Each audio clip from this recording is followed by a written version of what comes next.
নমস্কার, কেমন আছেন সবাই? আরকে বং কিচেনে আপনাদের স্বাগত জানাই। বন্ধুরা, পৌষ মাস মানেই হচ্ছে পিঠে পার্বণ হয়ে থাকে।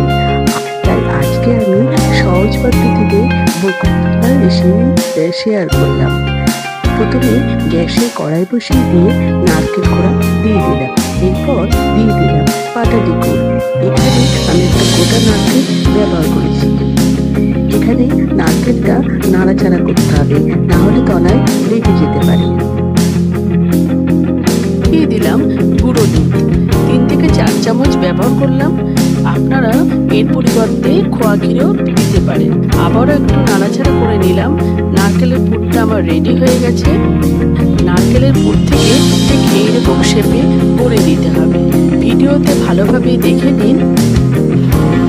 আমার ভিডিও যদি আপনাদের ভালো লাগে তাহলে লাইক, শেয়ার অ্যান্ড সাবস্ক্রাইব করবেন। আমার সবগুলো বানানো হয়ে গেছে। এরপর একটা বড় বোল নিয়ে নিয়েছি। প্রথমে 1 বাটি চালের গুঁড়ো নিয়ে নিলাম আর দিয়ে দিলাম 1 বাটি ময়দা। ভালোভাবে মিশিয়ে নিলাম। অল্প অল্প জল দিয়ে একটা ব্যাটার তৈরি করে নেব। একেবারে জল দেব না। দেখুন বন্ধুরা, ব্যাটারটা আমার রেডি হয়ে গেছে। এর কনসিস্টেন্সিটা ঠিক এইরকম হবে। আর একটা কড়াই বসিয়ে দিয়েছি। কড়াই বসিয়ে দিয়ে তেল দিয়ে দিয়েছি। তেলটা গরম হয়ে গেলে নারকেলের যে তক্তিগুলো করে রেখেছি সেইগুলো ব্যাটারে চুবিয়ে আমি একটা একটা করে তেলে ছেড়ে দিলাম। পর এক পিঠ ভাজা হয়ে গেলে উল্টে দিতে হবে। আস্তে আস্তে এই কাজটা করতে হবে। এরপর আমার সবগুলো ভাজা হয়ে গেছে। একটা প্লেটে তুলে নিলাম। কড়াইতে দুধ দিয়ে দিয়েছি। আমি এখানে 1 লিটার দুধ ব্যবহার করেছি।